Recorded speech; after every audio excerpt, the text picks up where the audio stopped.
Hello, नमस्कार सभी को। पहले यूट्यूब का ज़रिए अलग अलग योगासन का जो वीडियो है वो शेयर किया।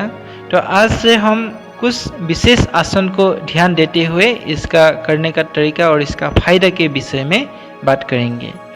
पहले है वृक्षासन, जिसको टी पोज कहा जाता है। चित्र में जिस तरह से दिखाया गया है इस तरह से अच्छे से एक टांग पर खड़ा होना है, आँख खुला रखते हुए आगे देखना है, हाथों को ऊपर की ओर नमस्कार करते हुए स्ट्रेट रखना है और इसी हिसाब से कम 10 से 30 सेकेंड रुकने के लिए कोशिश करना है। इसका फायदा क्या है? ये कंसंट्रेशन को बढ़ाता है, relax nervous system, improve Heights, enhance flexibility, body का लचीलापन को वृद्धि करता है, मन को और शरीर को रिलैक्स करता है। फिर जो स्ट्रेस है, स्ट्रेस एंड टेंशन, इसको भी रिलैक्स करता है। इस तरह से ये वृक्षासन का फायदा है। ये जो वृक्षासन है हाथों का हड्डी के लिए, पाँव के लिए और कमर का तथा बैकबोन के लिए ये बहुत अच्छा है।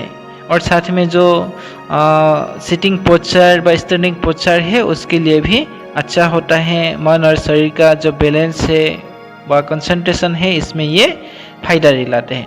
तो सभी सप्ताह में वृक्षासन का प्रैक्टिस करना है, कम से कम 3 से 5 दिन, और हर एक बार में 5-5 बार दोनों पाँव को अल्टरनेट करते हुए। इसका बाद में ये है मकर आसन, जो क्रोकोडाइल पोस्चर भी कहा जाता है। यह चित्र में जिस तरह से दिखाया गया है इस तरह से अलग अलग पोजीशन में हम रह सकते हैं। दोनों पाँव का बीच में थोड़ा सा गैप रखना है, 1 फीट आधा फीट का जैसे, और दोनों पाँव को थोड़ा सामने रख के भी ये कर सकते हैं। इसका जो फायदा है वीडियो को रुका करके देख लेना है। ये आसन विशेष करके रीढ़ की हड्डी, किडनी, लिवर और हार्ट के लिए अच्छा है।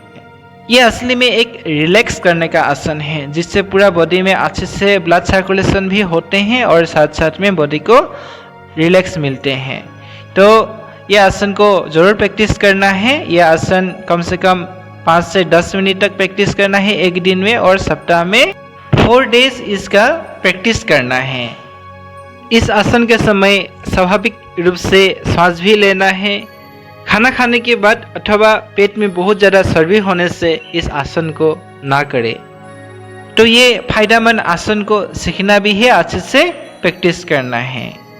अब नेक्स्ट आसन का नाम है नौकासन। इसे बुट पोज भी कहा जाता है, और चित्र में जिस तरह से दिखाया गया है पाँव को और अपने अपर बॉडी को थोड़ा उठा करके इसे करना है। तो यह है नौकासन। इस पोजीशन में 10 से लेकर के 40 सेकेंड तक रुकने के लिए ट्राई करना है।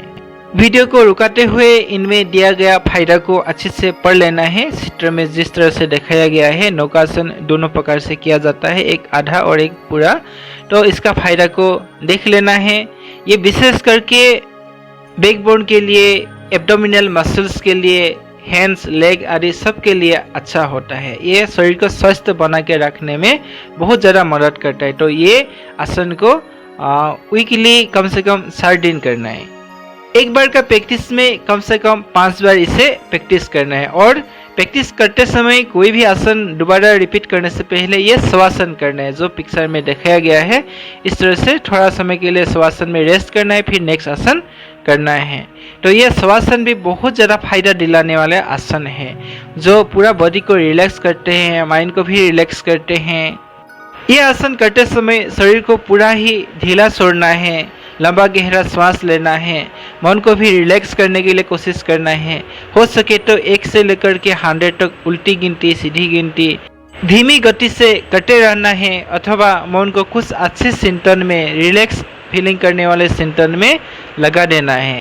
सभी आसनों को करने के बाद ये शवासन करना है। शवासन 5 से लेकर के 10-15 मिनट तक कर सकते हैं। ये शवासन शरीर का तनाव तथा मन का टेंशन, डिप्रेशन को दूर करने में मदद करता है, तथा 5 मिनट का शवासन आधा घंटा सोने का जैसे फायदा दिलाते हैं। तो कम नींद को पूरा करने के लिए इस तरह का श्वासन बहुत फायदेमंद होता है, तो ये श्वासन जरूर करना है। अंत में यही कहूँगा, शरीर के स्वास्थ्य के लिए हर दिन योगासन एक्सरसाइज करें, शुभ चिंतन से मन को स्वस्थ रखें। Thank you.